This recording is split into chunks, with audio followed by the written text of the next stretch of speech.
Hi, this is Dan Garrison with Fresh Start Funding. And Matt Hartley with Fresh Start Funding as well. Today's webinar is going to be about when is the Chapter 7 surge going to surge? Yes. Before we get into the webinar itself, a little bit of housekeeping and then we'll do some introductions too. So we are using Zoom. Most of you are probably familiar with that now, and more so than you were 4 or 5 months ago. And you may be confused that it's not my home office behind us. This is a real office we're in right now. So yeah, we actually have a limited staff back here at the office, and Matt and I are usually in masks, but we took them off for the webinar. So we're taking calculated risks for you guys. So in Zoom, there are a couple functions that relate to questions and chat and things like that. We won't be monitoring the chat, but we will be taking questions and answers. We will do that at the end of the webinar presentation. But you can go ahead and type your questions into the Q&A box as they come up so that you don't forget them. And then, as I said, at the end, we'll kind of jump in and do that. We will also be recording this webinar. And so if you want to see it again, it'll be available on our website. And if you either email us or call us at the number that'll show up on the last slide today, you will be directed to the right place so that you can get into this webinar and look at our historical webinars. We have quite a library of materials on there that might be helpful to you. Yep. So let's just check. There is one question here. I want to make sure we don't have any technical difficulties before we get started. So let me pop that up real quickly. A little bit of a lag. Yes. I have no audio. When I test, it works. So we are actually transmitting audio right now. Let me just double check our settings there. Yep, we are transmitting audio. Not sure how to help you, Tim, other than we do appear to be broadcasting audio, so there shouldn't be a problem there. Actually, does that?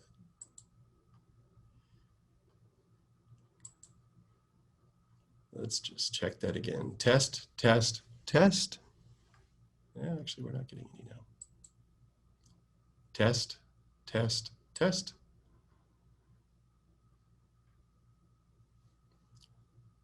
I'm actually going to switch over temporarily to one of the other microphones. Okay, there we go. Let me switch back now. Sorry about the technical difficulties, guys. We've discovered too that Zoom is a little bit stressed right now with all the use that it's getting, and so it is a little bit slow sometimes to react to things. Okay, great. Thanks for pointing that out to us. I'm sorry for the technical difficulty. Matt and I want to give you just a brief introduction to who we are. Many of you on today may already be clients of Fresh Start Funding. Some of you may have read some of our materials or attended other webinars, but for some of you, you may not have any idea who we are. So Fresh Start Funding is a company that works in the Chapter 7 bankruptcy space. We'll talk a little bit more what we do later in the webinar after we get through sort of our forecast that we want to talk about for the most part today. Matt Hartley, my partner and good friend, we've known each other for about 20 years. He's been practicing for close to 30 now, and was formerly a big firm partner, started out in real estate and commercial finance, kind of transitioned into his entrepreneurial life a little bit earlier than I did, and was a private lender for a period of time. But several years ago, decided to get into the consumer bankruptcy space and very quickly became the largest filer in Arizona and one of the larger filers in the country. And really his origin story about bifurcation and offering post-petition payment terms is in fact the origin story of Fresh Start Funding as well. And he is a bona fide expert about how to build a successful and relatively high volume Chapter 7 practice, particularly using bifurcation. Well, thank you, Dan. Very kind, very kind. Dan has a similar background. He also came out of the big firm world. His focus, though, was mostly commercial bankruptcy. So he spent many years for helping companies restructure themselves, won some various awards for his work. He's been a national speaker and writer on a variety of bankruptcy topics. Done a lot of work with the ABI, but ultimately also ran a consumer bankruptcy practice while he was still running his commercial practice. And as Dan said, then we joined up a few years ago and launched Fresh Start Funding, and here we are. So what we want to talk about today is really our best sense of what's going on in the bankruptcy world. I think it's pretty common wisdom at this point and a common belief that bankruptcies are going to surge as a result of what's going on with COVID and the economic ripple out effect of the COVID pandemic. But I know that we began talking about this months ago, and at first it was, hey, we think May, June, and then it was July, August, and now people are talking about the end of the year into 2021. And we want to break it down for you in terms of some historical bankruptcy statistics and some actual market data, and show you why we think there is a pattern here that we can reasonably count on playing out in the bankruptcy world. Yeah, but we can all agree that I think the crystal balls are broken on this. I mean, it is very difficult to predict exactly when the surge is coming, but I think there's no doubt that it is coming. Yeah, so we're going to use some slides throughout the presentation today, and they are acting a little bit slowly, so forgive us for the lags and the rough transitions here. The system just seems to be kind of slow. It's probably because all of our kids are doing school from home right now, burning up the Zoom airways. Yeah, exactly. All right, so really the theme for today is our best attempt at a crystal ball. But as Matt said, everybody's crystal ball seems to be pretty broken. And so from that perspective, it's not surprising we're going to tell you that the data is absolutely reliable. And all the assumptions and inferences that we're going to draw from them today seem to be rational to us and seem to follow patterns. But the simple fact is no one's been able to accurately predict what's going to happen in the market as a result of what we've been going through for the last several months. Yep. So what we're going to do is we're going to use history and data to make an educated guess about the so-called surge, what we think is going to happen in bankruptcy. We're going to use historical bankruptcy data. We're going to use relatively recent economic data, pre-pandemic data primarily, and then some data about what's been going on since the pandemic. And then we're going to use very, very current numbers, some of which we have access to through our business, and some anecdotes, in terms of us talking to attorneys across the country. We are working with about 500 firms in 46 states now, so we've got a pretty good finger on the pulse of what's going on. I guess one thing interesting about the data is that it is constantly changing. So I would say even just a couple of weeks ago, what we would have maybe presented would be different than what we're presenting today. I mean, there's a lot of moving factors. We'll talk about those more later, but there is still strong data for what our conclusions are today. So let's start with a broad view of bankruptcy and talk about what the bankruptcy system has looked like for consumer Chapter 7 filings over the last roughly 15 years. So what you see on your screen now is a graph of the total consumer Chapter 7 filings by year from 2006 through 2019.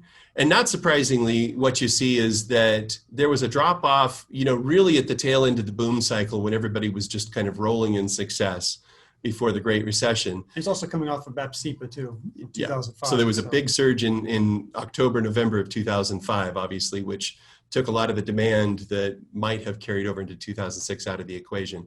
And then what you see, and we all recall fondly and unfondly, I suppose, is the big surge in bankruptcy filings that really culminated in 2010 with a little over 1.1 million consumer Chapter 7 bankruptcies filed that year. And that is a benchmark number that you want to keep in mind as we talk about things going forward. $1.1 million was the high point. 1.1 million filings, sorry, in 2010 and into 2011. What you saw after that, and we all also recall, is how there was a steady decline after that high water mark. And in particular, I want to talk to you about this period of time from 2015 to 2019. And what we see over that 4 to 5 year period is a settling in to what we think of as a baseline amount of Chapter 7 filings in any given year. The mathematical average of the Chapter 7 bankruptcy filings from 2015 to 2019 is about 477,000 Chapter 7 filings per year. In other words, between 40 and 50%, but we'll call it roughly half of what the high point mark was in 2010 and into 2011. Yeah, and another number to add to that too is then, that equates to about 40,000 filings on average per month. And months, obviously, there's high months and low months, but 40,000 filings a month is sort of the average number that we seem to settle into. Yeah, and all of you are probably sensitive to this as we are. There is absolutely some seasonality in bankruptcy, and so we typically see, holiday doldrums working into January and February. Once tax filings are complete, we typically see a big uptick in March that continues through for the next few months. There's often a little bit of a dip in the summertime, and then it kind of comes back up in the fall, and so on and so forth. But on average, as Matt said, the monthly nut is about 40,000 bankruptcy filings. So let's take a look now at what 2019 and into 2020 has looked like month over month. So what this graph shows you in the gray line is that 40,000 case average. And actually, it's just a touch less than 40,000, but that gives you sort of a baseline to compare 2019 and 2020 against. The blue line is 2019, and the orange line is 2020. And you can see that for the first 2 months of the year, we were tracking exactly with 2019, almost identically month over month. And you begin to see a divergence into March, where we would have expected to see a bit of an uptick in filings after tax season. And instead, we saw a bit of an uptick, but it really only got back up to the average, the monthly average. And typically, we'd expect March to be anywhere from 15 to 20% higher than that. And then you can see the pain that we've all been going through since then. Between March and April, filings fell almost 50%. They were down 46% again in May. They've come up slightly over the last 2 months, but you can see that there's still very much a gap that's represented by this area between the two lines here. And we can quantify what that difference is in terms of absolute numbers of bankruptcy filings. So since April, monthly filings are down compared to 2019 by over 37%. It's varied from about 32% to about 46% in each of the months, but the average is 37%. We've added up the numbers, and if you expected us to match up to 2019 and 2020, there have been 69,000 less Consumer Chapter 7 bankruptcies filed in just a 4-month period. And keep in mind that our baseline expectation is that we would get to a little less than 500,000 bankruptcies over the course of the year. And so really we're talking about a situation where even if filings in August went back up to 2019 levels and continued at 2019 levels for the rest of the year, we'd be down over 15% for the entire year. This is a huge percentage drop, again, close to 40% just over this 4-month period. And this is the pain we've all been living through. Yeah, and again, a little more perspective, because, as we mentioned, 40,000 per month is the average, and we had 69,000 less cases get filed. So we'll talk about it a little bit more, but that's a lot of cases relative to a typical month of Chapter 7 filings. We're going to talk about this number, the 69,000 bankruptcy cases roughly that we would have expected to be filed in a normal year over this time period as the deferred demand. And we'll kind of draw a line through some other economic data and talk about what that means for all of us. Okay, so that situation naturally begs the question, why hasn't the bankruptcy volume that's there started to loosen up and work its way through the system more robustly, Matt? So let's talk about that a little bit. We've identified a number of different factors. So one is the enhanced unemployment benefits from the federal government. I mean, obviously the states vary widely in terms of how much of a benefit they provide to people for unemployment, but in many states, the $600 per month benefit plus what was already providing by the state ends up being a pretty decent number, especially when you compare it to the typical people filing for Chapter 7 bankruptcies. So that had a big impact on people's income. Yeah, I mean, this for most full-time, workers that were in the minimum wage to kind of modest income range represented an increase of almost, what would it work out to? About $13 an hour more than they were used to making. So big boost there. Similarly, the federal government, as we all know, sent out stimulus checks to everyone, and there's been talk of more of that coming. But households got anywhere from $1,200 to $2,400 worth of stimulus money during that time period, which, is a Band-Aid on a lot of short-term financial woes. Yeah. And then we had the evictions or the moratorium on evictions and foreclosures. And that too, has had a big impact. So on the mortgage side, most people have been able to get a 6-month moratorium on making mortgage payments, which obviously makes a huge difference in their monthly cash flow. And then also on the eviction side for renters, there's been a moratorium on them that's been extended in some states. In some states, the moratorium has expired, but it also has had a big impact on whether or not people would file bankruptcy. The simple fact too is that people have been staying home more. They've been working at home, they've been quarantining. Even the folks that don't have the obvious risk factors like compromised immune systems and older, family members living with them, a lot of folks have been staying home. And so the question that begs is, is going to a bankruptcy attorney completely crucial for me right now? And given some of these other things we're talking about, we think the fact that a lot of folks have been sheltering in place has affected the bankruptcy filings. It has other effects too, because people are spending less money because they're not going out to eat, Right. or not going out to do things, not going on vacation. So it's helped people financially as well. So they're not only getting more money, but it's going further for them right now. Yeah. So the other thing is a lot of states have imposed other types of moratoriums. So I was talking to some attorneys in Minnesota the other day, and I gathered that they actually had a statewide garnishment moratorium. And I gather that there are other creditor remedy types of moratoriums that have been imposed on a state-by-state basis, which has prevented, the kind of pressure that typically precipitates bankruptcy, which is, hey, that judgment from the credit card company is about to be a 25% hit on my paycheck this Friday. Yep. And of course, partially closed courts. This varied a lot around the country, but the courts that enforce the evictions and the foreclosures and garnishments, a lot of them were closed for some period of time. Bankruptcy courts were also closed for a period of time. So that also had some type of impact on it.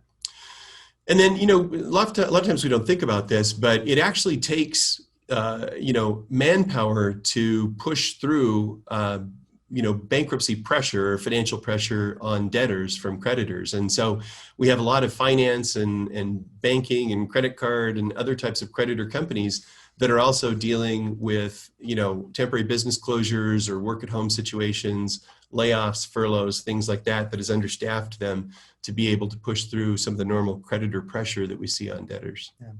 And then there's the great unknown. So it means lots of different things, I suppose, but for a lot of people, they don't know what's going to happen. And so a natural reaction for some people is to do nothing because they don't know. Maybe they're working now, but they're worried they're going to lose their job, or maybe they expect to get a job, or maybe they're counting on the federal government to get their act together and provide more stimulus and increased unemployment benefits. I mean, there's a lot of things that are just unknown to people right now. And so it also causes people to not file bankruptcy. Yeah, the common wisdom, I think, among bankruptcy attorneys and other bankruptcy professionals is that folks typically file bankruptcies when they get to the end of their rope. And getting to the end of the rope means basically making a decision that there's no other way for me to get through this situation than to file. And so this great unknown, while it's hard to quantify or specify exactly what it is just the generalized uncertainty that exists in the system right now. So let's talk a little bit about what's actually been going on and what continues to go on in the system, Matt, because I think this is important context for why we think things are going to change. Yeah, and none of this is going to surprise anybody who watches the news at all, but it's still important to what we're talking about today. So I want to go over it briefly. Obviously, the unemployment rates have skyrocketed. As you can see, they were hovering around, a little under 4%, going back to July of 2019. In April, with all the shutdowns, it skyrocketed to 14.7%, and that's the highest number. I can't remember if it goes back to the Great Depression. Yeah, it does actually. So, I mean, it's been a long time since we've seen numbers like this. It has come down as of July to 10.2%. But a couple other interesting things there is the Great Recession, it never got to 10.2%. Yeah. And you also see that the dropping in the unemployment rate is becoming less and less each month. It's only 4 months. I don't want to take too much out of that, but the drop from June, July was less than 1%.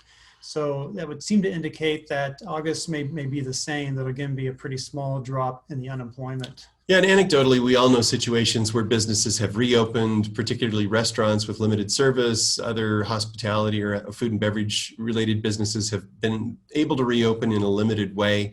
And that's certainly helped with the unemployment situation, but there is still actually a very large absolute number of people that are unemployed, which I guess is the next important thing to talk about. Yeah, so this slide puts the unemployment into a number of people. So again, it skyrocketed to 23 million people were unemployed. I've seen stats as high as 30 million. I'm not sure where they came from, but I think this is pretty accurate, the 23 million.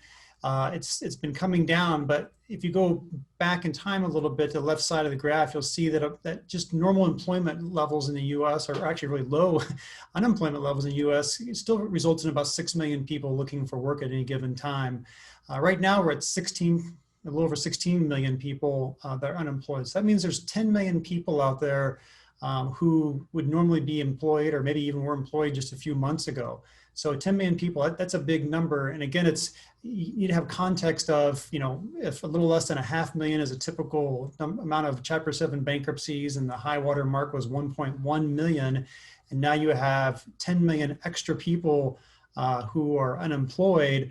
I mean, that's a big number. I'm not saying there's going to be 10 million Chapter 7 filings, but this really shows there is going to be an increase in Chapter 7 filings. So, the other thing that we all know is that long before the pandemic hit us, that consumer debt records were being set on a quarterly basis. Despite the fact that the economy was considered very healthy, the amount of mortgage debt, credit card debt, particularly student loan debt, was steadily clicking up. It came down off of a high in 2009, to a relatively low point of about $10 trillion total in 2013. And since 2013, in the last 7 years, we've seen a pretty much steady increase every quarter and certainly every year since then. And so in Q1 of 2020, there was $14.3 trillion of consumer debt, which represents an absolute record in that number. Yeah, and I don't know if we have a slide on it, but there was a slight drop. So there was some pay down of debt in the that's this one right here. Second quarter. Yeah, so it's interesting. We've all heard anecdotally that savings rates have increased in the short run and that consumer debt has been reduced in the short run. And it's generally credited with the fact that folks have gotten the stimulus checks and so forth, and that they have kind of unusually for the typical American used that money to pay down some credit card debt and other types of debt, or to put it in savings as a hedge for the future. But this chart actually shows the total balances of consumer debt that are considered delinquent by aging. And what you see in the far right here, this tiny little sliver, is Q2 of 2020. And this reflects that dynamic that we were talking about. There has absolutely been a pay down of consumer debt that's happened in the last quarter, a pretty significant one. But the thing that you should look at here that I think is very interesting is this red sequence of bars here, which represents the severely delinquent debt, which is north of 180 days late. And not only has that amount not reduced, it's actually ticked up slightly. So while overall debt levels have been reduced, the conclusion that you can draw from this is that it's been the relatively non-distressed portion of consumer debt that's come down in the last quarter, and the amount of seriously distressed debt has remained about the same or gone up slightly. Yep. And so just the last chart here, this is just a historical look at foreclosures and bankruptcies. This goes back to 2003. But it just be no surprise to anybody who practices in the bankruptcy area. But if you look again on the far right side, the blue is the foreclosures and red is bankruptcies. And there was a big drop in both. And I think that's had a really big impact on the bankruptcy filing because foreclosures have really, really dropped in numbers. And again, that is directly related to the federal stimulus. No, and actually Matt's wrong. This isn't the last slide. The last slide is the punchline to this one. So this shows the drop in foreclosures and bankruptcies. This is the one that's shocking. This is the transition of debt from current to at least 30 days late. And this shows a historical perspective on it over a 12-year period. And you can see generally that the trend in the transition from current to somewhat delinquent has trended down over the last several years. And here you see the last quarter, the transition from current to delinquent status has absolutely skyrocketed. And so you've got this dichotomy right now, arguably, where things are not moving. Foreclosures haven't happened, evictions haven't happened, other creditor remedies haven't been happening at a high rate. But the amount of total debt out there is still extremely high. The amount of extremely delinquent debt is extremely high. And the transition that's happening to delinquent status is going through the roof right now. Yep. So that leads to our best effort at the crystal ball. So we want to divide this conversation up into a short-term perspective and a long-term perspective. And this is where we're going to talk about that deferred demand that we think exists in the bankruptcy system right now. And you'll recall from that prior slide that we think if you just compare 2020 to 2019 and sort of the baseline rate, that there is something approaching 70,000 consumer Chapter 7 bankruptcies that have not happened yet, that ordinarily would have happened, and importantly, really don't have anything to do with COVID. These would have been people that were suffering financial distress before the COVID pandemic hit and would have been expected to go through the bankruptcy system to kind of maintain that 4-year steady state baseline that pretty clearly has existed since 2015. And so in the short term, what we expect to see is that deferred demand working its way through the system. Yeah, and again, as Dan said, it's nearly 70,000 cases, and when we do normally 40,000 cases a month, that sort of short-term demand is going to be a big, we call it the mini surge, because it'll be smaller than the next surge, but it's still a lot of filings that have to happen soon. Yeah. So our best guess about that is, and we'll talk about why we think it's starting to happen now, but this is a 3 to 6 month timeline in our estimation to see this deferred demand work its way through the system. And at the same time, what we expect to see is the ongoing numbers get back to expected levels. So in other words, you've got this deferred demand of about 70,000 cases, and then just to get back to pre-pandemic levels, we'd expect to see about 40,000 cases a month. And so we expect this to constitute, as Matt said, what we call the mini surge, which is basically the non-pandemic related bankruptcy need starting to work its way through the system. Now, what's interesting in terms of our perspective on this, as I said, we work with about 500 firms in 46 states. Before the pandemic hit, we were touching about 1% or more of the bankruptcies that were filed in the country through our country. So we've got a pretty good finger on the pulse. We certainly saw a drop from January to April, May, June, July. Our business also dropped by about half.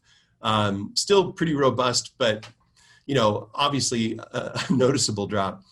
We've actually seen a 35% increase month over month in the first 2 weeks of August. Yeah, and what's really interesting, because we've been really pretty flat the last few months, and we don't want to read too much into 2 weeks, but these 2 weeks have been super consistent at 35% higher than what they were in the same actually about business days, 11 business days this month compared to 11 business days in July. And it is a consistent 35% increase. So that makes us think that this, the short-term demand for the mini surge is beginning right now. So let's talk about the longer term, Matt, because I know this is the piece that folks are particularly interested in. So all of the data that we presented to you, the charts and graphs and things that we walked through, illustrate the fact that we're dealing with extremely high unemployment. Another statistic that we didn't share with you is that at the same time, consumer bankruptcies have been down an average of about 40% month over month. Last month, Chapter 11 filings and Subchapter 5 filings, well, you can't compare Subchapter 5 year over year, but Chapter 11 or general business filings were up 52%. So business filings typically are a leading indicator of consumer bankruptcy filings because it displaces workers, from those companies, lots of times leaves folks without paychecks that they were already owed, lots of different things that ripple out from that, losses of benefits that cause additional stresses with healthcare and things like that. Yep. So that, along with the high levels of debt and the fact that there is also some deferred pressure that creditors, I think, are going to start exerting on debtors for all those delinquencies and failures to pay rent and the mortgage defaults and so forth, we think there's going to be a long-term increase that's driven by that. Our best guess is that we start seeing that really hit in a big way in a space of time from 6 to 30 months. And that doesn't mean we're going to have to wait up to 30 months to see it happening. But based on what happened in the Great Recession and the pattern of filings and so forth, it's very reasonable to expect that the economic ripple out from COVID is going to last 2 to 2.5 years in terms of bankruptcy filings. Yep. So this is what we call the big surge. So we've got a mini surge that we expect to see over the next few months and that we believe we're starting to see now. And then we've got a bigger surge that we think is going to start happening following that. And there'll, of course, be some overlap. It's not so simple as to say that all the COVID-related stuff will, wait for 6 months before it starts hitting us. There'll be some convergent kind of effect of those things, in the middle somewhere. Yep.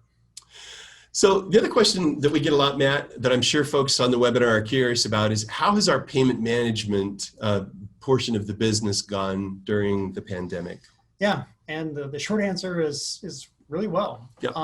So even though there's higher under and unemployment in the market, we really have not seen a statistically significant drop in payments. Our delinquencies have not increased.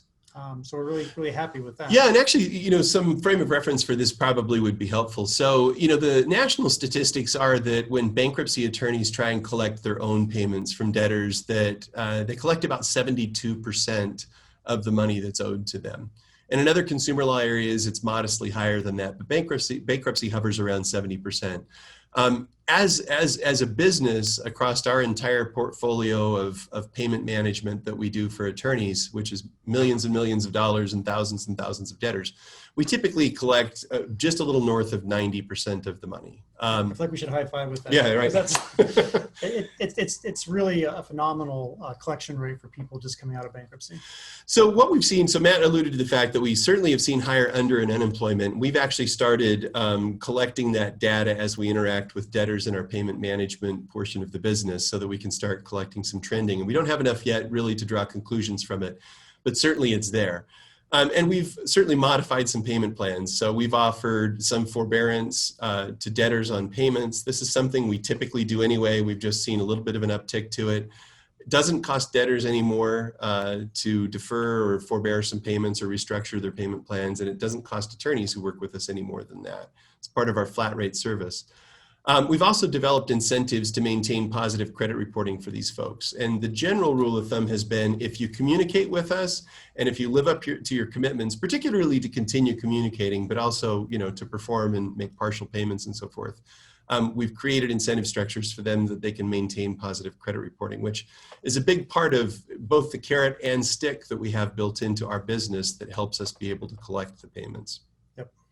And so the punchline, we've already alluded to this, is that we've continued to maintain north of 90% collection rates across our portfolio.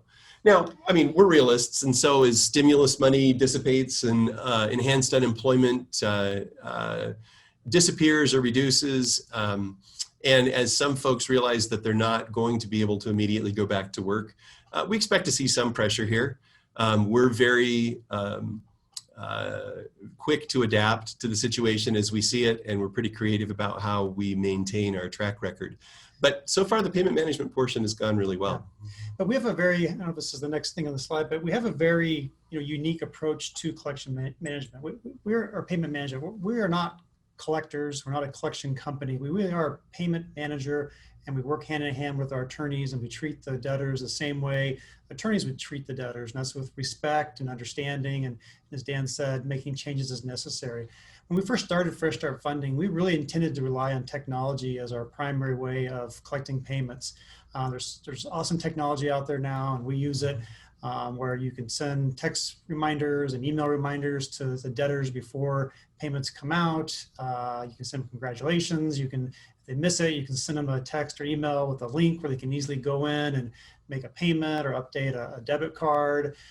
We have an online portal where they can go in, and all this stuff sounds fantastic. And as I said in the beginning of the company, we really thought technology was going to take care of all these payments, would be easy, but we had not great collections in the beginning. Yeah.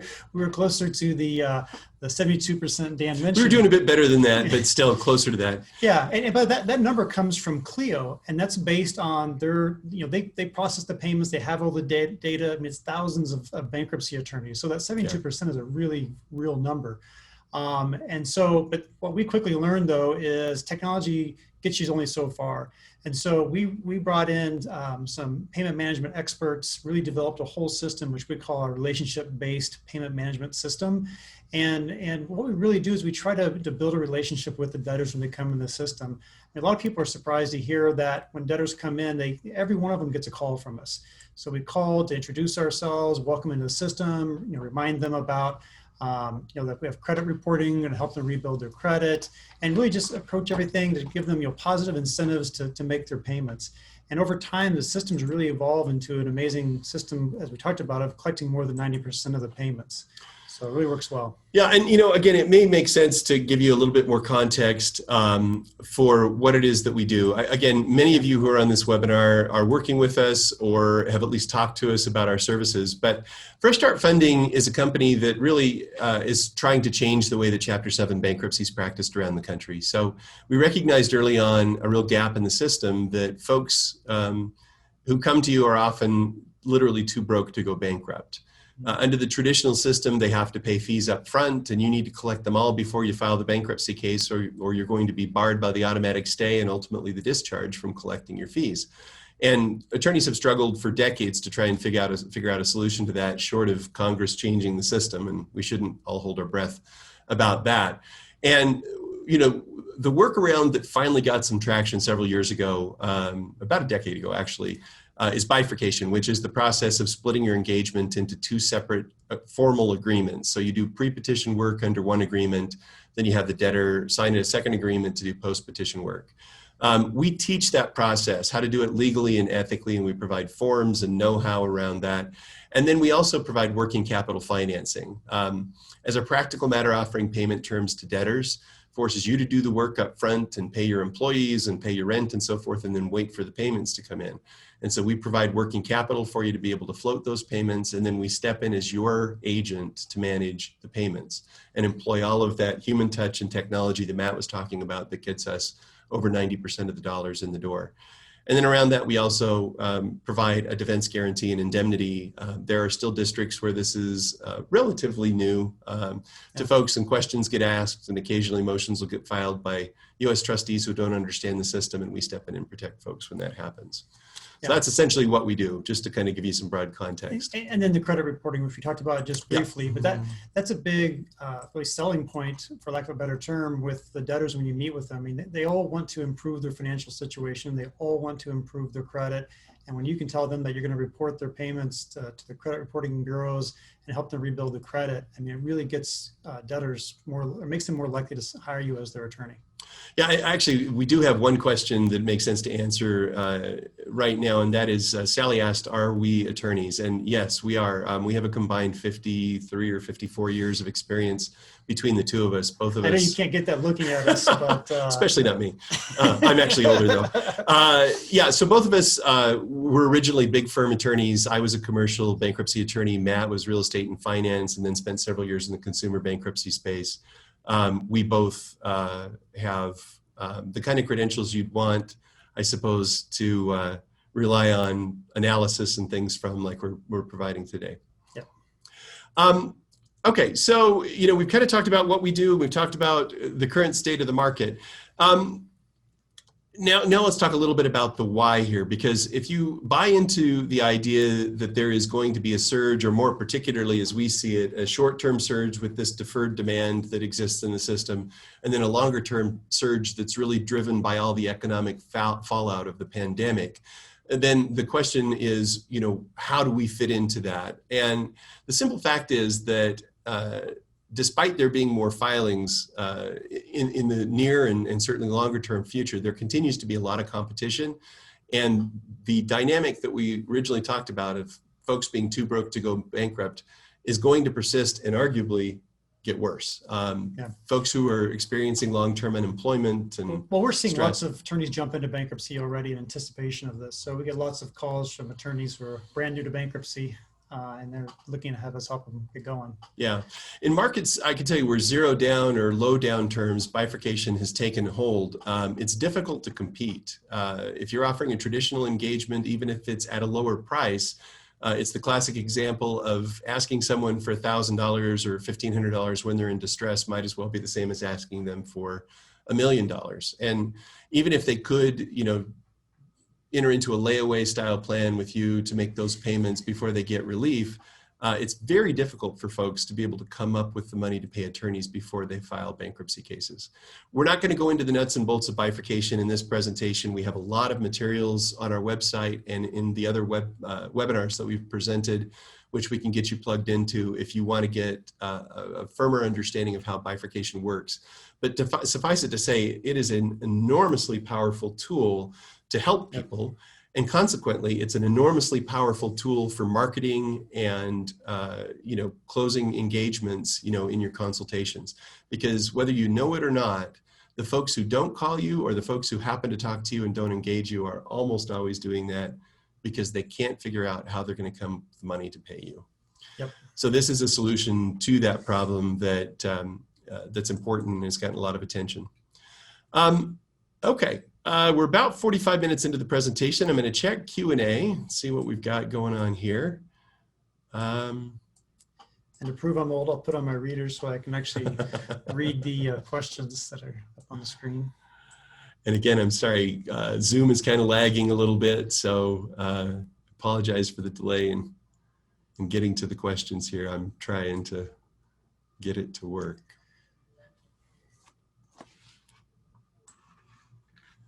So it looks like we've gotten a couple of typical questions that were asked pretty commonly in these webinars. One of them is whether or not working with us requires any sort of particular financial commitment or commitment to send all of your business, and it doesn't.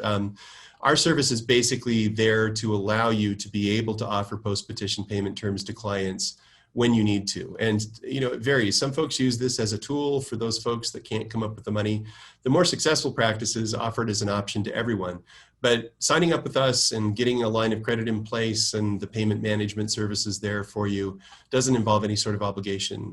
You can send as much or as little business to us, and we're happy to help you in any way that we can. Yep.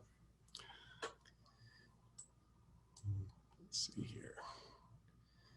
Boy, this is really lagging. Yeah.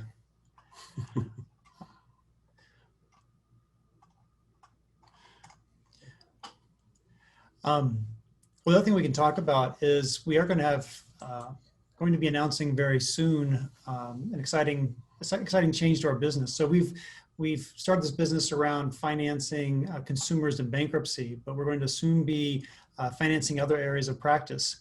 So any of you that are working in family law, criminal, immigration, and some other areas of law, if you're doing flat fee cases, we are going to start financing those as well. And that's going to be starting here very, very soon, and as in the end of this month. Yeah, we should have an announcement out really shortly. We did, we suspected that there was a demand there for this all along. And because we both have a foundation in bankruptcy, we started in bankruptcy with Fresh Start Funding. And arguably it's the hardest area to be doing this because of all the oversight and structure that's involved in the bankruptcy system and so forth. And now that we're 2.5 years into it and we've gotten the market penetration we have and the payment management success that we've talked about, we're ready to branch out into these other areas. So we've done a little bit of market diligence, and it seems that there is very much a demand for offering flat fee services in the domestic space, whether it's uncontested divorces that are expected to be defaults, or it's orders of protection or modifications or enforcement actions.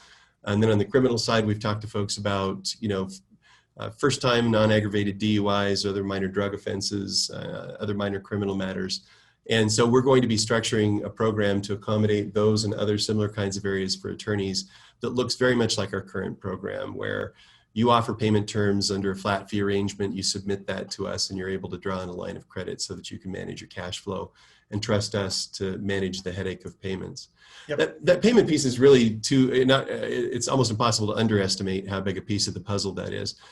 We talk to attorneys all the time, who are doing, say, 10 cases a month. And if they're offering payment terms to their clients, and say it's 12-month payment terms, which is what we offer under our program, by the time, they get through several months, they've got over 100 debtors that they're managing payments from. Folks in our system make payments as much as weekly. So you can find yourself very quickly trying to manage several hundred payments per month, which either requires you to do a partial retirement from being an attorney or to hire a lot of staff to accommodate that. And instead, we have technology, economies of scale, that highly trained staff with the human touch that gets the results that we already talked to you about. Yep. See if we had any more questions pop up here, but we may be wrapping up. All right, yeah, it looks like we don't see any more new questions. So we're going to put up a slide at the end of the presentation here that's going to have contact information for us. It's actually an overused, almost comic trope, but literally we have folks standing by if you want to call and have questions about our program or more questions about the topics we've covered today. That can talk to you right away and kind of get you up the learning curve about bifurcation and about what we see coming in the market and how we fit in to help you help yourself by helping more people. Yep. And it probably makes sense to talk a little bit about our culture here at the end of this thing too, because Matt and I both felt really strongly after having started and run a number of businesses over our careers that we wanted to do something that actually made a difference in the world. And so Fresh Start Funding is built on the mission of making a fresh start affordable and accessible to everyone. And Matt spoke about, empathy and compassion being a big part of our approach. And you see how that applies to debtors, but it really applies to our fellow attorneys as well, because especially now with filings being down so much, we know that a lot of consumer bankruptcies are struggling. A lot of you are probably feeling a lot of pressure right now. And this is a way that you can potentially grab onto more market share and start pulling yourself up out of the last several months of doldrums that we've all been in the bankruptcy world, and do it by helping more people, which is really important to us. Yep. So we thank you for your attendance today and look forward to answering your questions. Like I said, we have a lot of resources available to you. Just reach out to us and let us know the questions that you have, and we'll be happy to take care of them for you. We certainly hope that our crystal ball starts working a little bit better, but right now our best guess is that we should start seeing an uptick pretty soon, and ultimately I think we're all going to be very busy based on what's happening in the economy right now. Yep, for sure. All right. Thanks again for attending, and we hope to talk to you soon. Thank you.